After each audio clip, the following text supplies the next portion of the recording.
If you live on planet Earth, you've heard of The Breakfast Club. It was probably the first movie to successfully show us the tough and confusing times that we go through in our adolescent years. It's still extremely relevant to this day, which is why in 2016 it was selected for preservation in the United States National Film Registry by the Library of Congress as being culturally, historically, or aesthetically significant. The film has been considered as one of the best films of the 1980s and one of the best teen films of all time.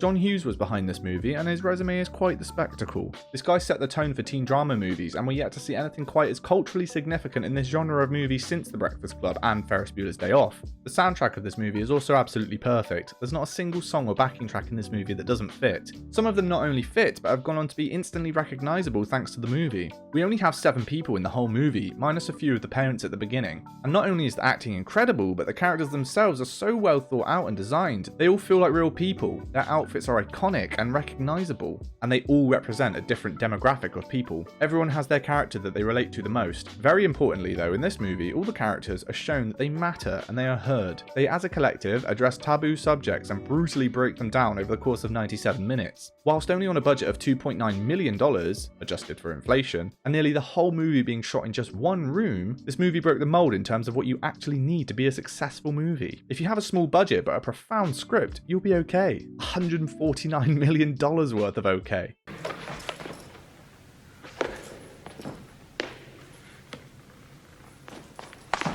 John Bender, played by Judd Nelson, comes from a family of abuse. His mother isn't actually mentioned, so you'd assume he just lives with his father, who, as we hear, is a horrible person. Bender isn't afraid to show off the damage caused by his father. Because of this, Bender feels the need to always be brave and strong, even in the hands of authoritative figures like Vernon. Like when Vernon challenges just how far Bender is willing to go with increasing his detention length. I've got you for the rest of your natural-born life if you don't watch your step. You want another one?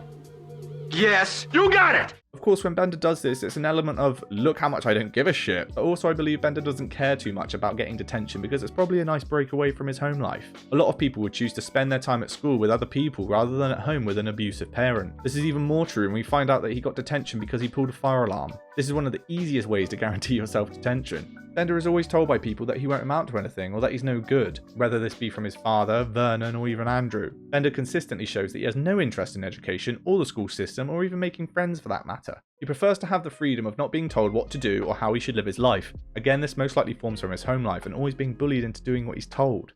And disrespectful. Shut up, bitch! Go fix me a turkey pot pie! Bender is actually fairly clever throughout the movie and uses what he knows to his advantage.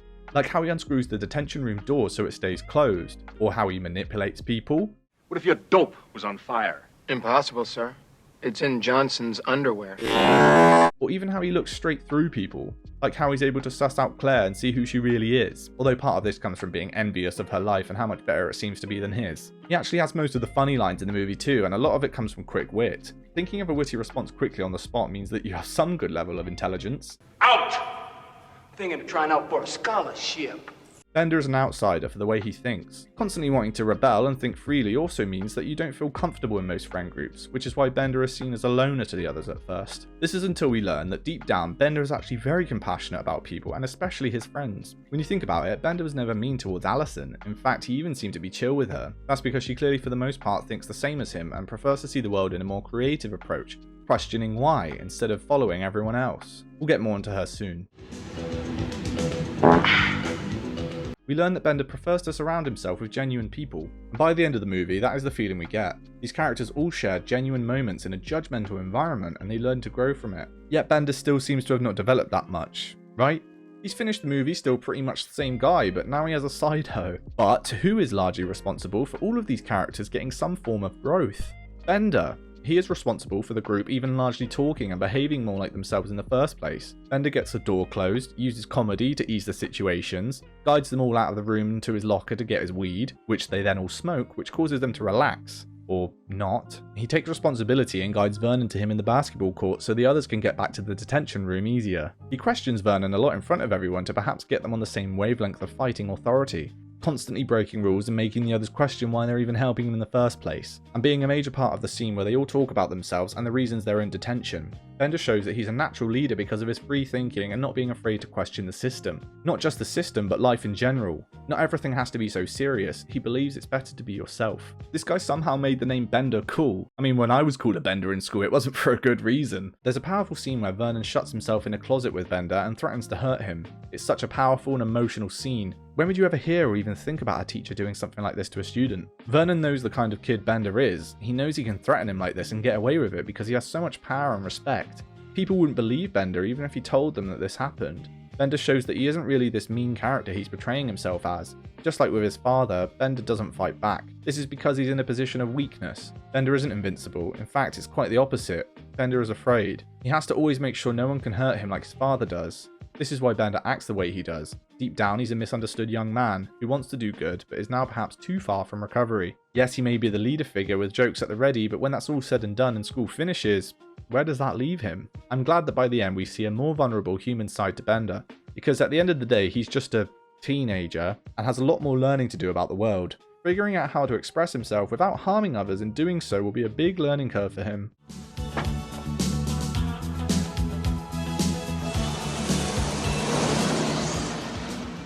Allison Reynolds is played by Ali Sheedy. She's such a clever actress and really depicts Allison's erratic thoughts and emotions. She clearly gets excited when she steals things. She struggles to open up and be comfortable in conversation around others. Throughout the whole first part of the movie, she barely even says a word. Just like real life, you have people like this. Not everyone is comfortable talking or sharing, which often gets overlooked in movies as everyone is on screen for a reason and everyone will get their lines, whereas Allison has to engage in a lot more physical acting and even playing this as comedy. She's quirky and odd, and this does help giving people a laugh here and there. Everything that Allison does, from eating a sugar sandwich, talking about drinking vodka, eating her nails, or even using her dandruff as snow on a picture, is a warning sign she gives out to everyone in order for them to keep their distance. In her eyes, it's easier and better to do this as she's so scared of the person she really is. She doesn't want anyone to find out about her, so she uses this defense mechanism to steer people away. Which is exactly why Andrew and Brian don't want to see what's in her bag when she offers. They've all seen what Allison is like and how she might have a bit of a screw loose, so they'd probably be worried in what she may have in her bag. Plus, they're guys. I mean, I doubt they'd be that interested anyway. But Allison, in behaving this way, clearly actually pushes people away, so when she does actually try opening up, it makes it harder to do so, because she's painted herself in this light that she's someone to be left alone. But deep down, she doesn't want that. She wants to find connections in people because of her home life. When she opens her bag, she prefers to open it all quickly and chuck it all out, and this is so like her because Allison has plenty of lines where she speaks before she thinks, blurting stuff out. It's like they use me just to get back at each other.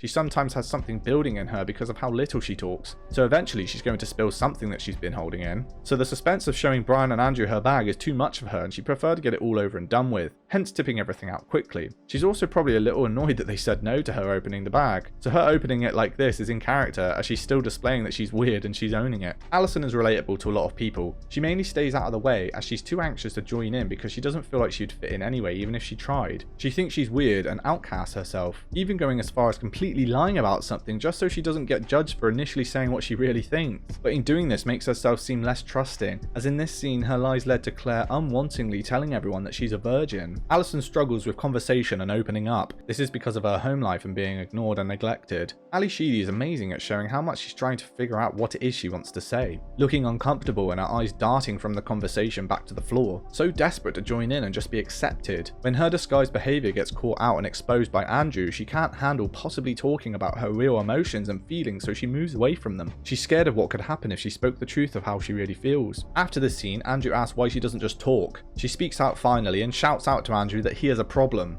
Andrew can see through her and tries to get her to open up. This is where she tells us that she gets ignored by her parents. This scene uncovered so much, yet in reality it was fairly short and to the point. Allison tries to verbally attack Andrew because she doesn't know how to control her emotions, even when people leave her alone like she asked them to. She finds comfort in Andrew's patience for her. She admires that he's really listening to her, taking a long time to respond while he takes in what she just said. After finding out they ignore her, he just says, yeah.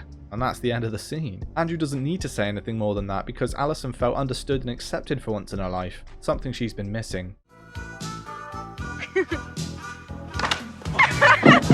Brian Johnson, played by Anthony Michael Hall, is probably the most relatable of the lot in terms of how ordinary he is. The other characters have more outbursts, flair, and exaggerated behaviour. Generally, our lives compared to movie characters' lives is pretty boring, hence the reason we even watch movies in the first place. Getting lost in another personality on screen is fascinating, so what's so fascinating about Brian? Well, Brian's appeal lies in how real he is. In a world where the athlete, the criminal, the princess, and the basket case seem to have bigger personalities, Brian's problems are the ones that hit closest to home for a lot of people.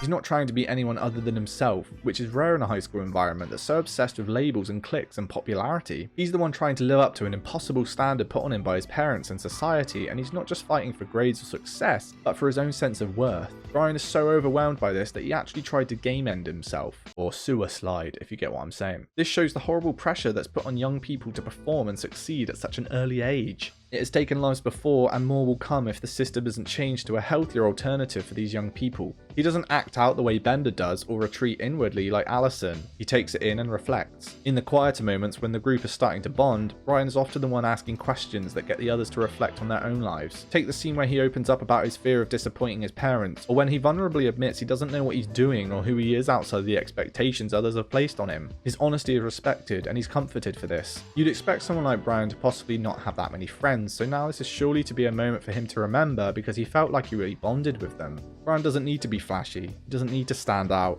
but his presence is felt in the way he listens and how he subtly leads others to open up. He's the voice of reason when chaos starts to swirl, the reminder that everyone, even the perfect students, have struggles and fears. And that's why in a film full of bold, larger-than-life characters, Brian becomes the heart of the story, hence why he gets the ending monologue.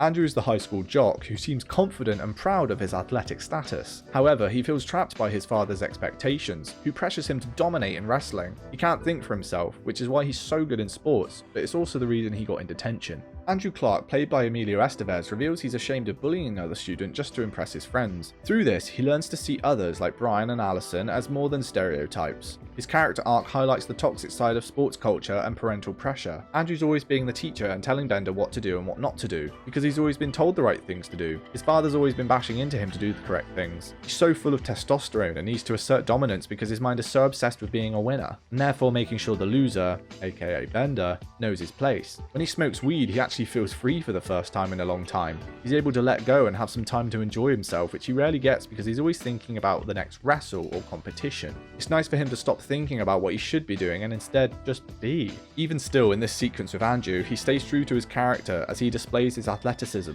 Later in the movie, Andrew tells everyone about why he's in detention. He taped a guy's cheeks together, which sounds like it could be funny, but the more Andrew describes the scene in detail, the less funny it becomes. Brian actually knows the guy Andrew did it to, which hints to the fact that the weaker, nerdier people are easier targets for those sorts of things. Andrew says that he thought of his father when he saw how weak and scrawny Larry looked in the changing rooms. That was what caused him to jump on him and start to wail on him. He was only jeered on to do this because of high school culture. When this sort of thing happens in real life, the same situation is likely to occur. Because at this age, when you're so scared of doing the wrong thing and not fitting in, it's easier to just watch on and not do anything. In hindsight, Andrew doesn't particularly even know why he did it, and he's disappointed in himself. He's clearly filled with regret. Andrew said all he could think about was Larry having to explain to his father what happened and the pure humiliation he must have felt. And that's the main point to take from this. Andrew always has to impress, not fail. His ultimate demise seems to be his father. Andrew pictured himself having to tell his father about this situation as if he was Larry, showing how that sort of disappointment from your father is the worst thing imaginable. Andrew didn't really have a crush on Claire. He just felt like he had to invite her to the parties and stand up for her because she's the princess and he's the jock. And so he probably felt like he had to like her because the jock and the popular girl always get together. Again, he follows the path he's been told he should. Luckily, he breaks out of this and ends up crushing on a girl completely different to the cheerleader his parents would want him to bring home. I love how Andrew's dad was just waiting for them to finish kissing so he can drive into the scene. Andrew spends a large part of the movie trying to be the group leader and make sure everyone and everything is in order. But by around the midpoint to later half of the movie, we see that the clear leader of the group is Bender. This is a major part of the story for Andrew as he is able to understand himself a bit better and realize life isn't always about winning and being on top. He discovers himself in this movie and doesn't care about what his dad would think about him being with a girl that isn't Claire. He doesn't want to hold on to standards as much now, and he wants to do what makes him happy.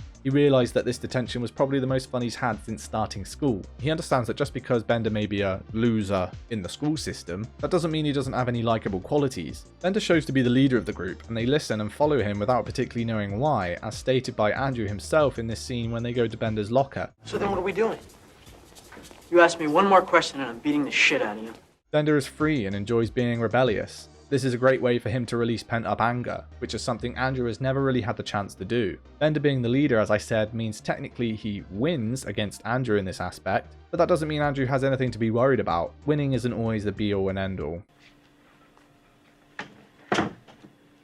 Claire Standish was played by Molly Ringwald. Now I left Claire? until last because of viewer retention. That's because in my opinion Claire is the least interesting character we have in the movie. She was in detention because she skipped school to go shopping. When we look at everyone else's reasons, it just seems so bland. Bender was looking for detention because he wants to escape an abusive household. Allison had nothing better to do because she's lonely and gets ignored at home. Brian tried to game end himself, and Andrew did a horrible thing because of his father's intrusive thoughts, which he heavily regrets doing, and then that leads to his understanding and development. So when Claire just skips school to go shopping, it doesn't really give the audience much to go off of. She actually doesn't even tell the others why she's there, we just get it told to us by her father at the beginning. We see Claire in a BMW and expensive clothes, so we know she probably has wealthy parents. This gets used against her mainly by Bender, who is envious of her wealth. He finds it appalling that Claire dared to make it out like she has any sort of a tough time in life, because she has everything and he has nothing. Claire shows how twisted the school popularity system works. Brian asked if they'd still be friends after this detention, and she truthfully says that no, they wouldn't. After being questioned by Andrew and Allison, she still sticks to this statement.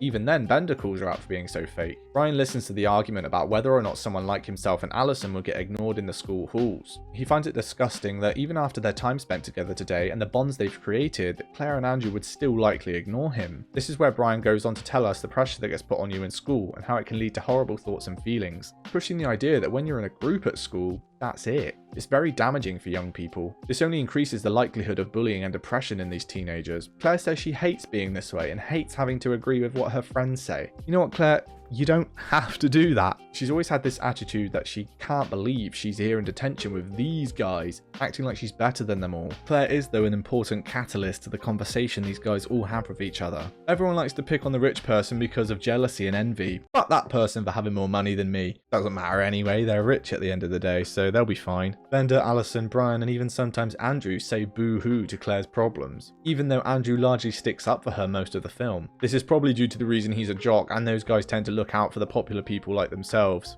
You shouldn't have said that. I shouldn't have said that.